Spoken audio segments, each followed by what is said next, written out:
Hello नमस्कार, स्वागत है एक बार फिर से आपका अपने चैनल में जिसका नाम है चार दिशाओं में भारत। इसमें हम लेकर आते हैं भारत से जुड़ी हुई अन्य देशों के साथ 5 बड़ी खबरें। शुरू करने से पहले आशा करते हैं आपका आज का दिन अच्छा रहे और आप अपने लक्ष्य की तरफ बढ़ते रहें। फिलहाल हम बढ़ते हैं आज की पहली खबर की ओर। भारत संयुक्त राष्ट्र सुरक्षा परिषद यूएनएससी में स्थायी सीट पाने के बिल्कुल करीब पहुंच चुका है। ज्यादातर देश भारत के पक्ष में हैं। वह जानते हैं कि भारत इसका कितना मजबूत दावेदार है।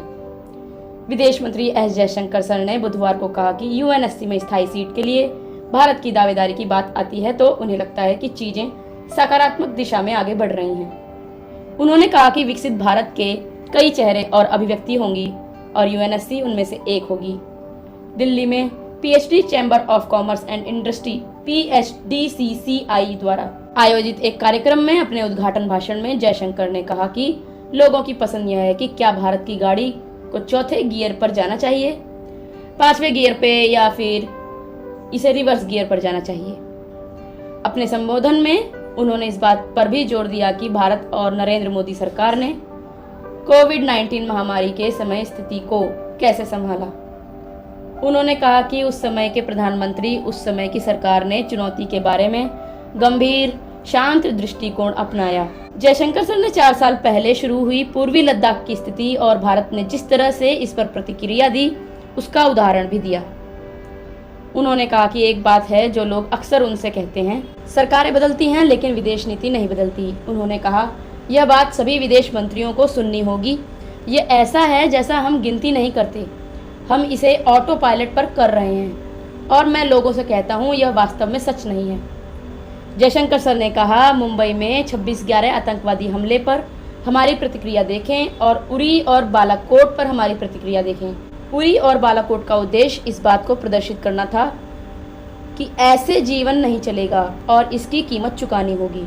संवाद सत्र के दौरान जयशंकर सर से यूएनएससी में स्थायी सीट के लिए भारत की दावेदारी के बारे में भी पूछा गया। उन्होंने कहा मेरा मानना है कि चीजें सकारात्मक दिशा में आगे बढ़ रही हैं। ऐसे लोग होंगे जो इसका विरोध करेंगे क्योंकि हर कोई प्रतिस्पर्धा करता है, कोई नहीं चाहता कि कोई और आगे बढ़े। दूसरी खबर सऊदी अरब से। किंग सलमान बिन के फेफड़े में सूजन, पीएम मोदी ने शीघ्र स्वस्थ होने की कामना की। बता दें कि सऊदी अरब के किंग सलमान बिन अब्दुल अजीज अल सऊद के बीमार होने पर प्रधानमंत्री नरेंद्र मोदी ने बुधवार को उनके शीघ्र स्वस्थ होने की कामना की। सलमान फेफड़ों की समस्या से जूझ रहे हैं।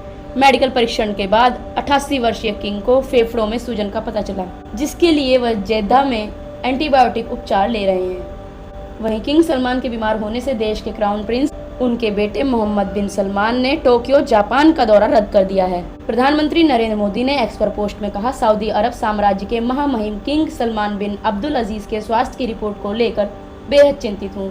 मैं भारत के लोगों के साथ उनके शीघ्र और पूर्ण स्वस्थ होने की कामना करता हूँ। मीडिया रिपोर्ट के अनुसार जापान दौरा रद्द करने से पहले रविवार को क्राउन प्रिंस बिन सलमान ने पूर्वी शहर तेहरान में अमेरिकी राष्ट्रीय सुरक्षा सलाहकार जैक सुलीवन से मुलाकात की।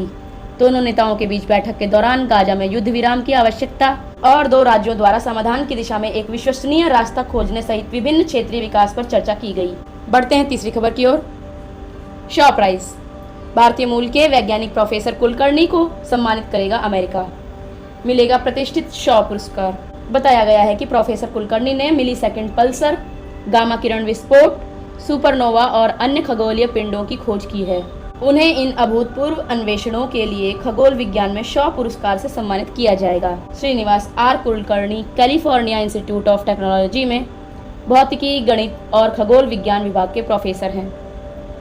प्रोफेसर कुलकर्णी के अलावा अमेरिका के वैज्ञानिक स्वीलेथिन और स्टुअर्ट ऑर्किन को जीव विज्ञान और चिकित्सा के क्षेत्र में शॉ पुरस्कार दिया जाएगा। बताया गया है कि वैज्ञानिक पीटर सरनाक को गणितीय विज्ञान में शॉ पुरस्कार से सम्मानित किया जाएगा। शॉ पुरस्कार फाउंडेशन ने कहा प्रोफेसर कुलकर्णी ने खगोल विज्ञान में शानदार अन्वेषण किए हैं। आकाश के प्रति उनकी समझ से खगोल विज्ञान के क्षेत्र में नई क्रांति आई है। प्रोफेसर कुलकर्णी और उनके उत्तराधिकारी ज्विकी ने नेतृत्व में पालोमर ट्रांजिएंट फैक्ट्री की संकल्पना और निर्माण किया। बता दें पालोमर ट्रांजिएंट फैक्ट्री एक खगोलीय सर्वेक्षण था। बढ़ते हैं चौथी खबर की ओर। भारत फ्रांस सेनाओं का 7वां संयुक्त अभ्यास, आत्मरक्षा और मुश्किल स्थितियों में सहयोग पर किया अभ्यास।